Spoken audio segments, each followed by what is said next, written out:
Good morning, everybody. We are ready to start our Sunday class, Kabbalah class. And today we're going to be learning something interesting.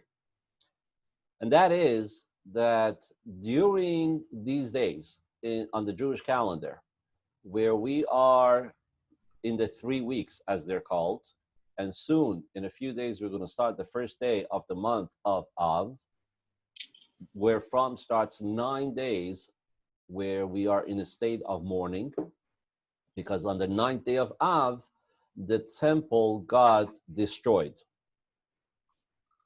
And as you know, we have been these days dedicating a lot of our classes learning about that period of time, about the temple and what it entailed as far as what it looked like and what went on in there and so on and so forth. So these days, we're very conscious about the temple and why it got destroyed.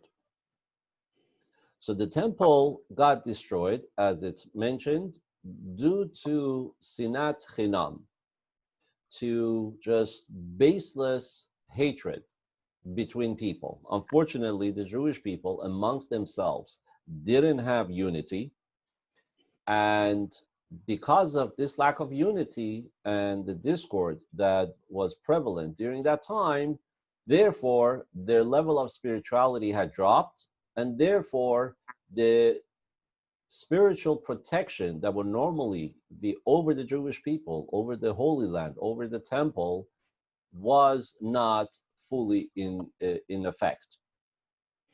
And that allowed the enemies and the forces of impurity to be able to overcome. When I say the forces of impurity, in other words, the source of the physical enemy. The physical enemy comes about only when the Jewish people are spiritually weak. So because there was this strength of impurity, because the Jewish people were not spiritually as strong, therefore it translated to physical enemies coming and not only attacking, but also being able to actually penetrate Jerusalem, destroy the temple, and destroy everything that it stood for. So therefore, our sages have taught us that especially during these days, but also in general, but especially during these days, what we have to be conscious of is the cause of the destruction, which was baseless hatred. And therefore, the only way to counteract it and bring about the times of Mashiach and the rebuilding of the temple is through ahavat chinam, baseless love. What does it mean, baseless love?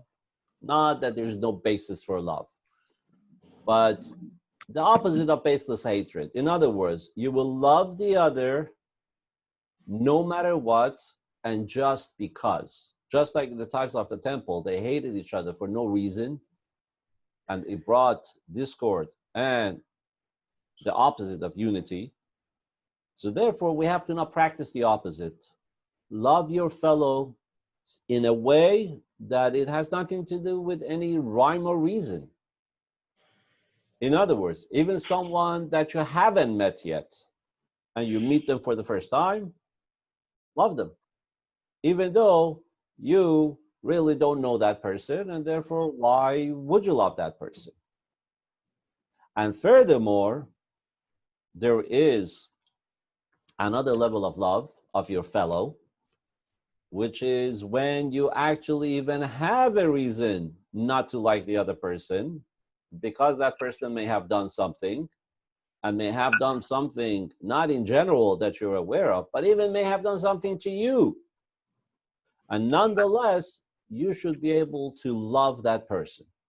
Now, these are all tall orders, but here's the fact, and that's why we're learning about it now during our Kabbalah class, that throughout all the history of Jewish people, the true leaders of Jewish people, taken from the top of all the patriarchs, Abraham, Isaac, Jacob, but more even apparent, Moses, right? What kind of hard time did everybody give Moses?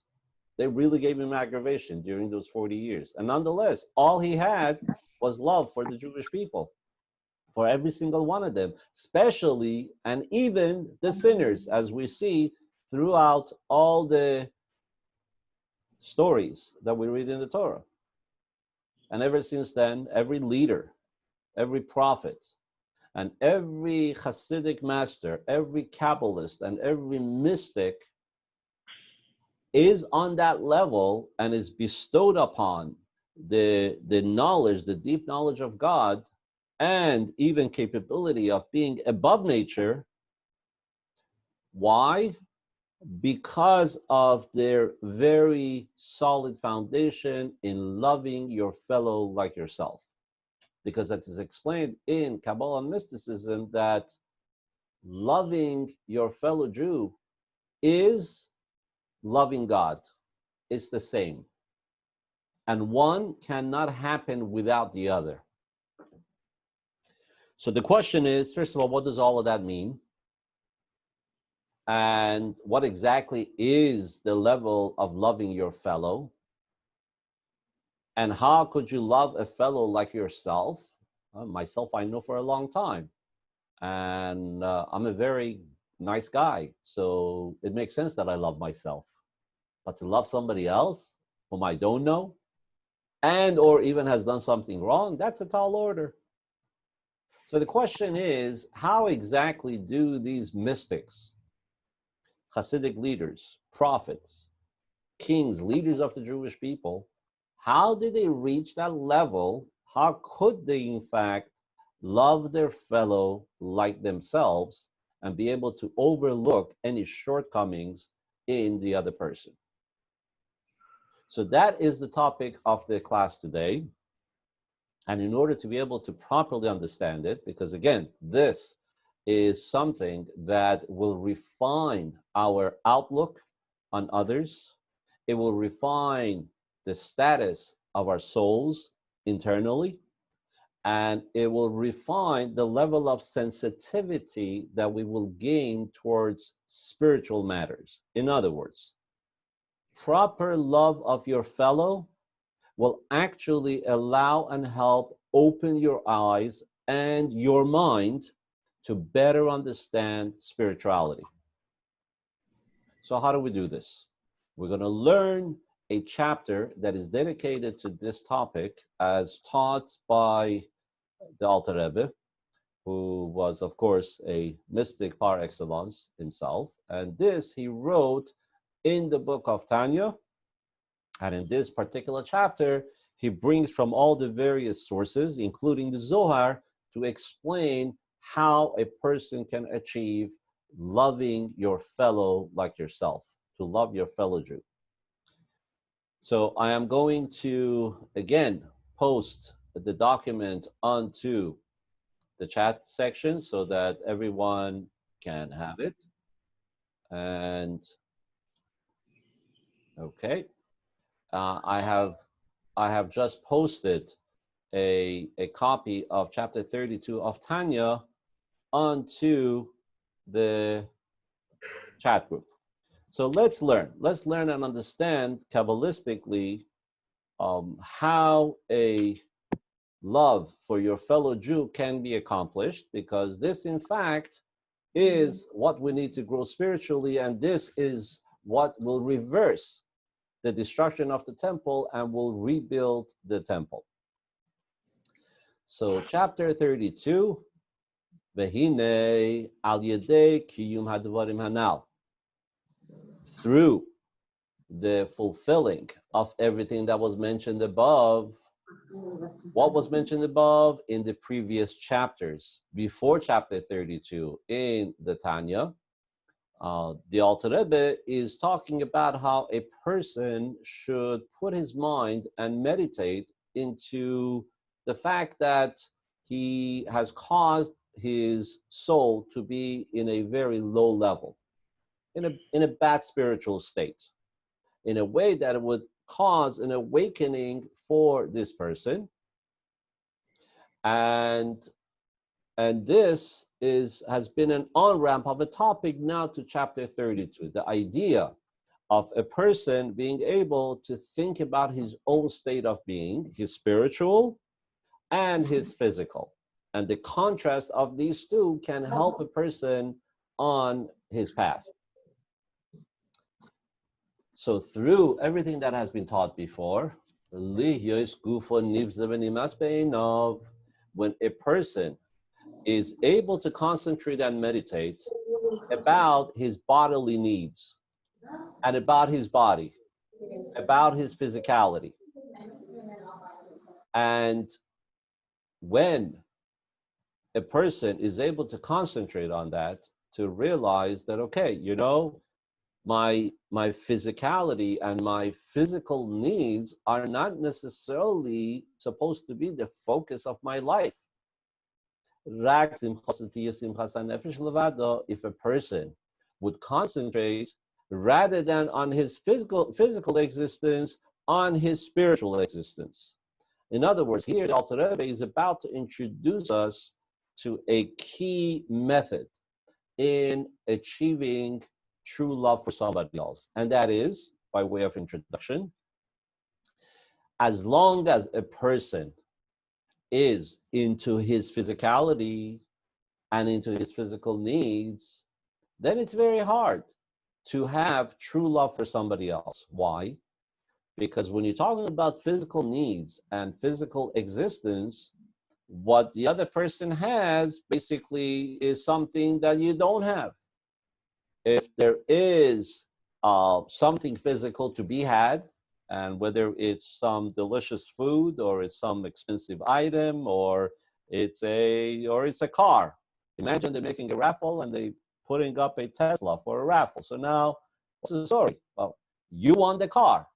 There's a car there, and why should the other person have it? I want to have it. Why is that? Because as we have learned before, besides our godly soul, we have an animalistic soul. An animalistic soul wants everything for its own enjoyment, as opposed to the godly soul, where its entire focus is not personal, it's all godly. Whatever is godly is what it cares about. So as long as somebody's identity and way of thinking is through the lens, through the eyes of the animalistic soul, then everything is all about me, me, me. And it creates a competition between me and everybody else. However, if somebody is able to train himself and be able to look at himself as well as everything else, everyone else, through his godly soul, it's the godly lens that he puts on to look at everything in this world and everybody else. So then the focus changes. Then it's not all about the pleasures of this physical world. And it's not even about competition, about somebody else who's going to now have something that I want. That's totally not the focus. And this is how the Alter Rebbe is going to start the process of teaching us how to achieve true love for somebody else.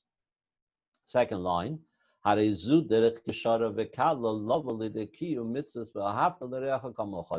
focus on your spiritual side, on your godly side, as opposed to the animalistic soul and what it wants, is actually an on-ramp and an easy way, easy path to achieve true loving your fellow like yourself.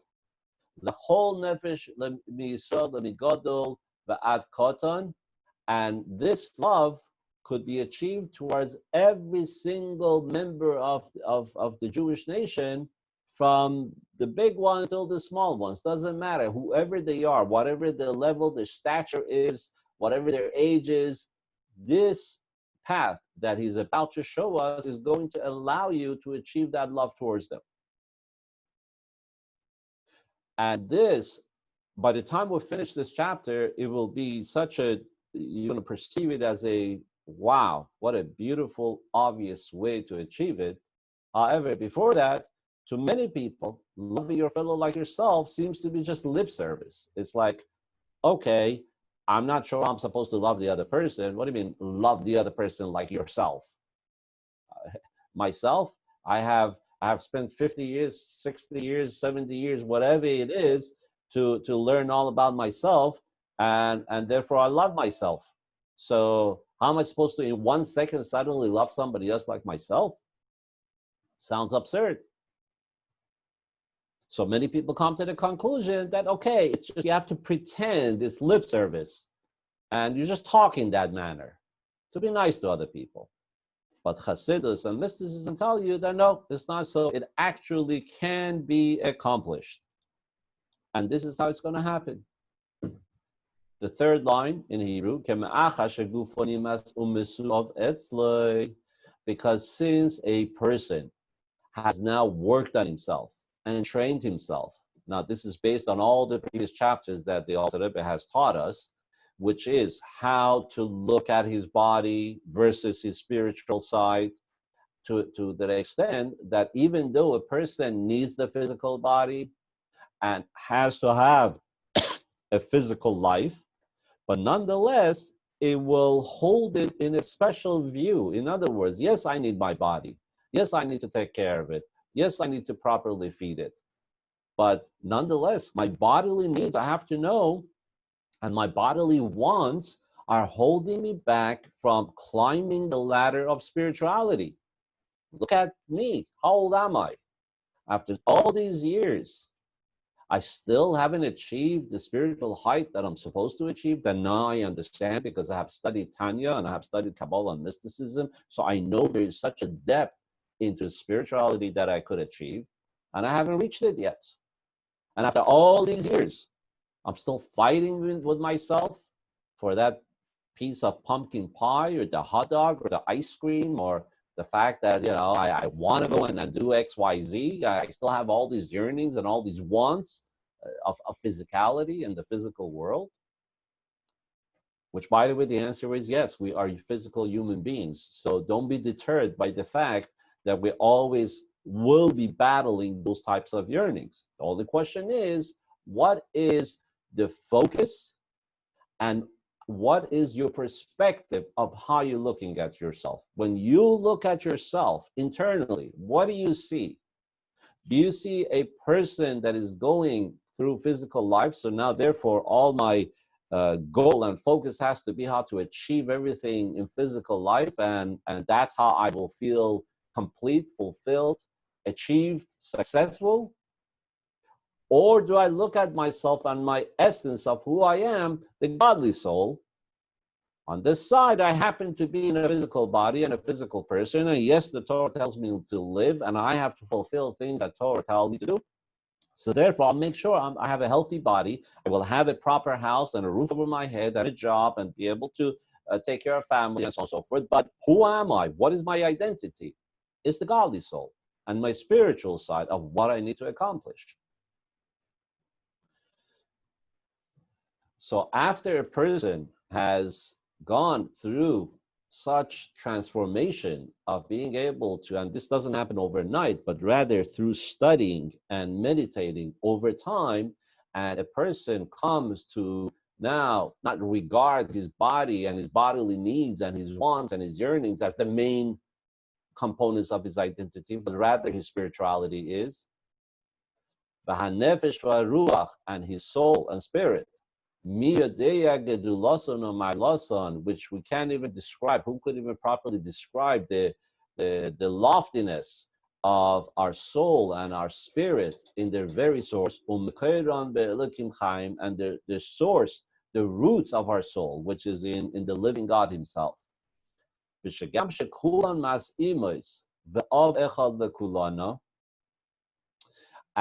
when we realize, when we're talking about our relationship in regards to our fellow Jew, when we realize that we are all equal and that there is truly one Father to all of us. So in other words, we always speak about our community, we're talking about our brothers and sisters, and that's the way we are. Are we really brothers and sisters? Well, obviously not. We were born to different biological parents, But the truth is, in a sense, we are all brothers and sisters. Why? Because if our soul, if we realize that our godly soul, spirituality, is the main component of who we are, and where does the godly soul come from? Well, the name is on it. It's literally a part of God that God puts into us as a soul.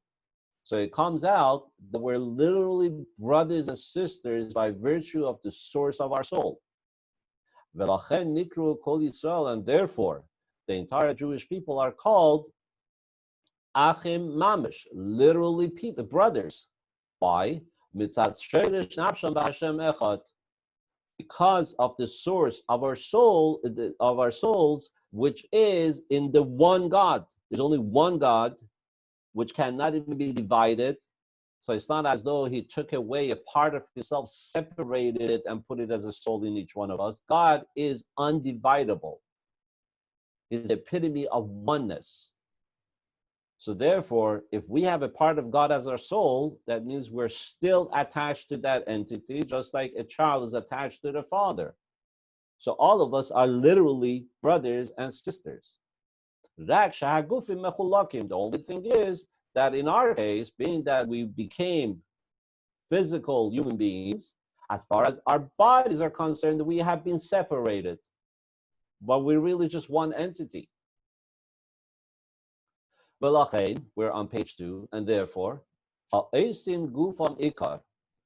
people that will make their bodies and their physical life the main component of their existence, v'nafsham tefela, and their spirituality and their soul, it's just secondary.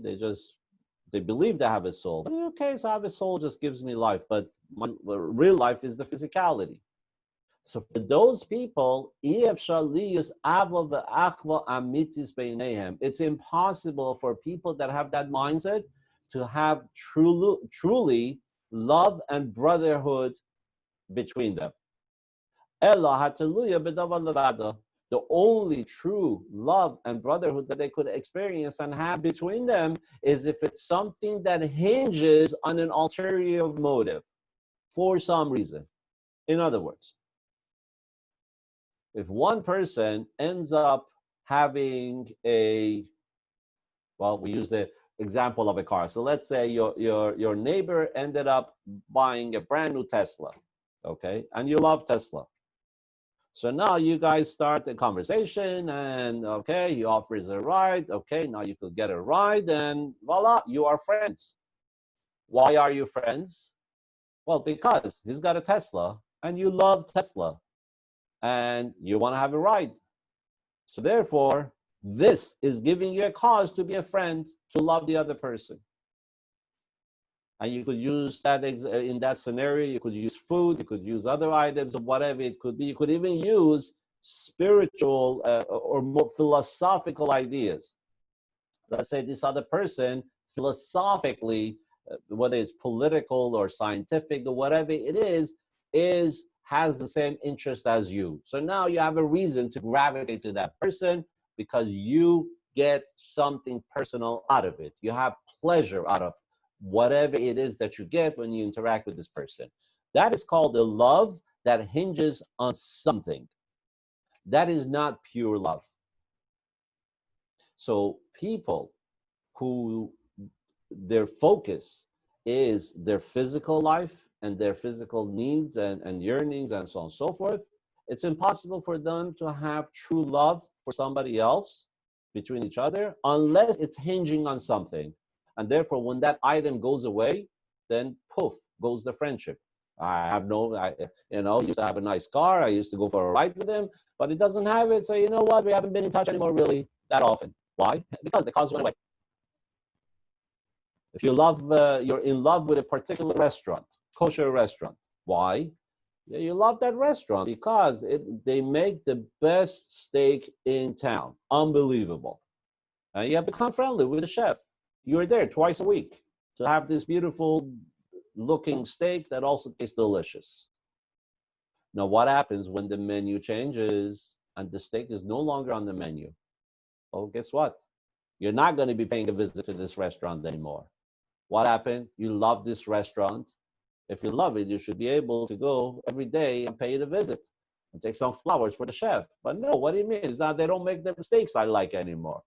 So that was a love that was hinging on something.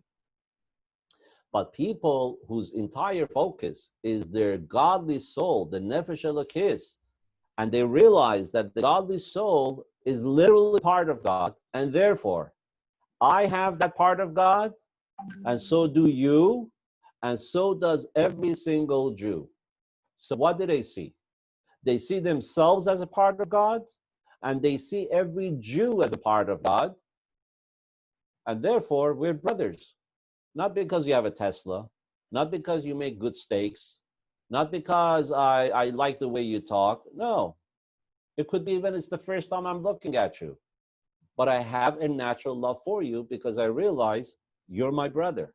You have the same pure essence as I do. In that, we're all equal.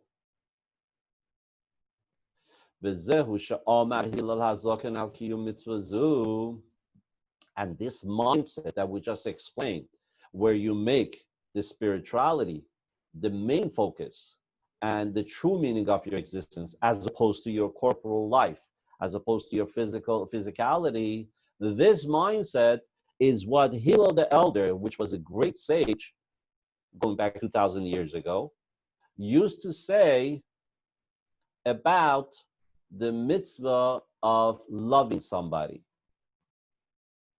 If you remember the famous story of someone who wanted to become a Jew, and he went to Shammai, who was a contemporary, a fellow sage at the same time as Hillel.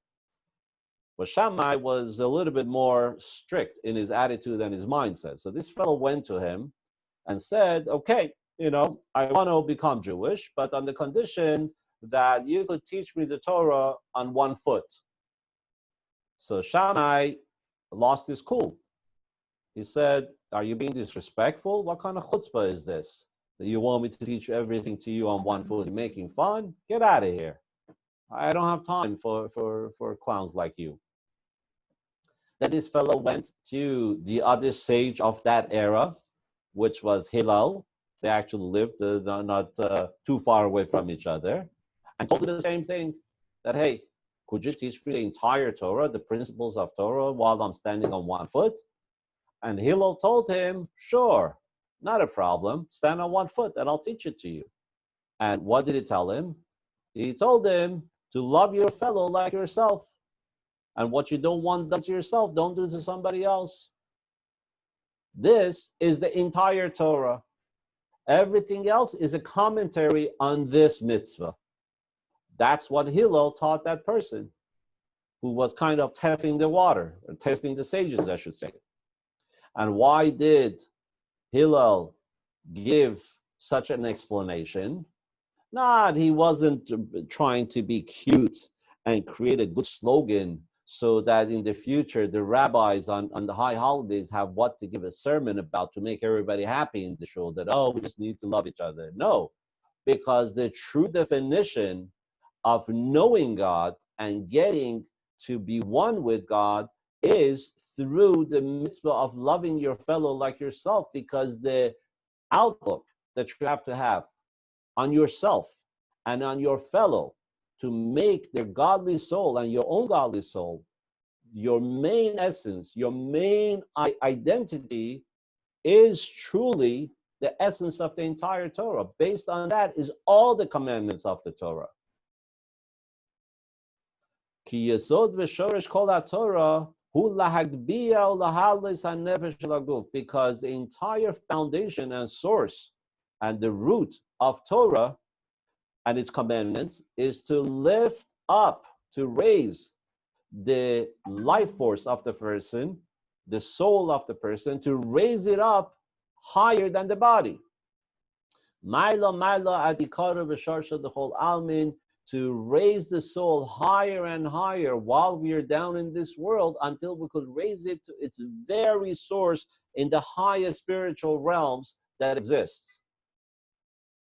V'gam, and also, Lahamshich or Ein Sof Baruch Hu B'Knesset Yisrael, to bring down, not only lift up from one side our soul to take it higher, but also to tap into that highest level, which is the endless light that radiates and emanates from the essence of God, which is called Or Ein Sof, the light that has no end. That's a Kabbalistic term for it.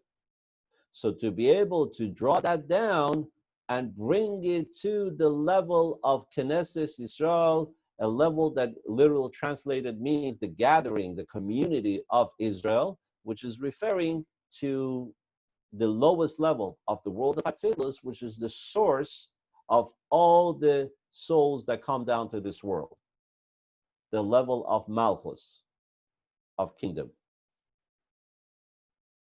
The Hainu, which is the Malkah Neshamas Kol Yisrael, that is the source of all the souls of the Jewish people. The Mehave Echad Be'echad Davka, so that there should be a unity of the light that emanates from the essence of Hashem with the souls of the Jewish people, with the source of where all the souls come from.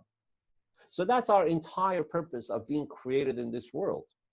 Each one of us, and each one of us is given a path, is given a destiny, is given a set of tools so that we could grow throughout life and go through different stages to be able to elevate ourselves over all physical matters and over the physical world, utilize the physical world, but to remember that it's just a tool.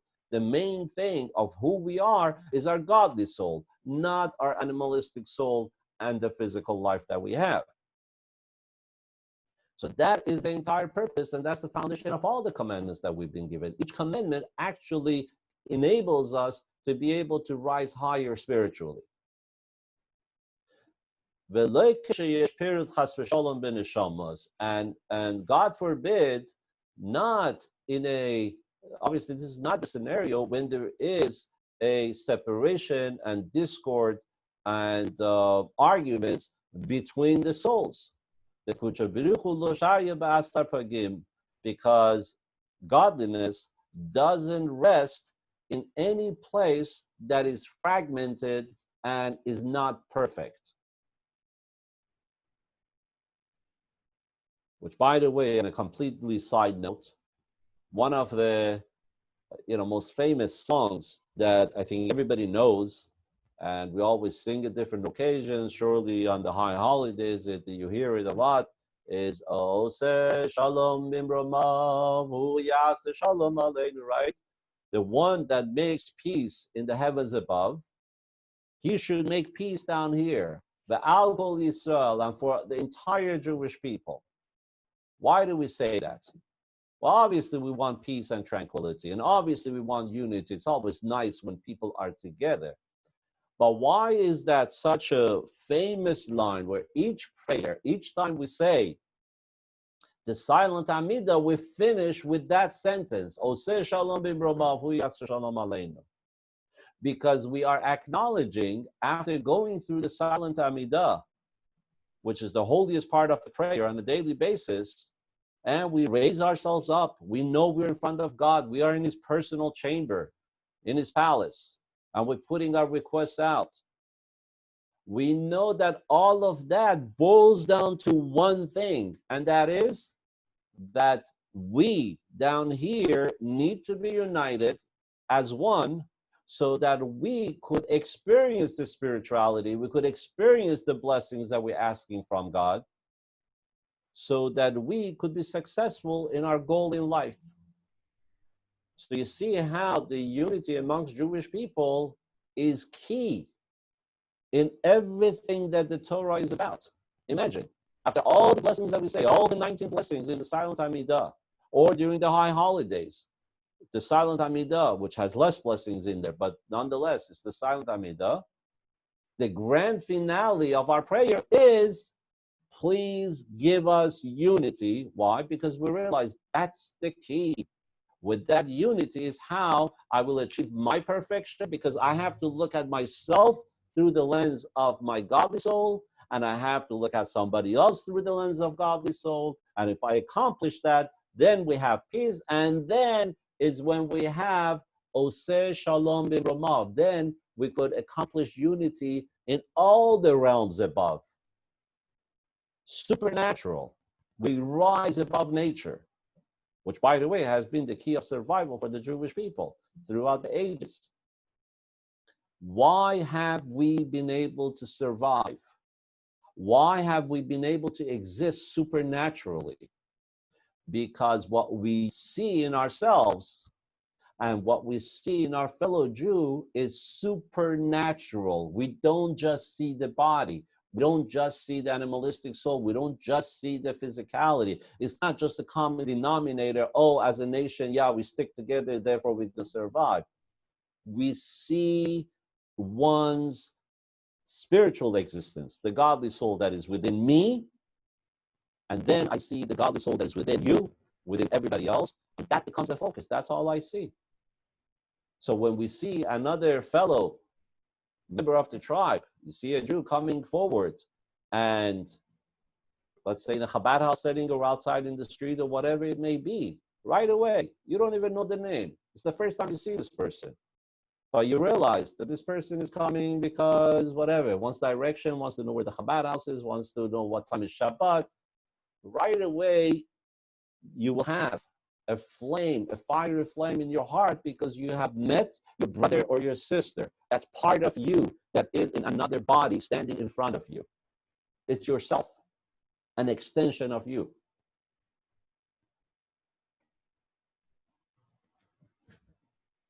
So v'gam lahamshich orein, so v'lo kashish pirut chas v'shalom, not, God forbid, when there is separation, then there cannot be the true fulfillment of God's presence amongst us, because God doesn't rest in a vessel, in a place, in an entity that is blemished or is incomplete. And in our case, that completeness would only be if we feel united, we see each other as one. And as it has been written in, we say it actually at the end of the silent Amidah, towards the silent Amidah, as part of one of the last blessings, we say, Barcheinu Avinu Kulanu Ke'echad, that bless us, our Father, all of us as one, the Or Panecha, with the light of your countenance, of your face. Okay, as it has been explained in other places at length. So here we see the importance of knowing yourself. Not only is for the purpose of your own peace and tranquility, to explore and discover who you really are, what your essence is, which we have now understood. It is your godly soul.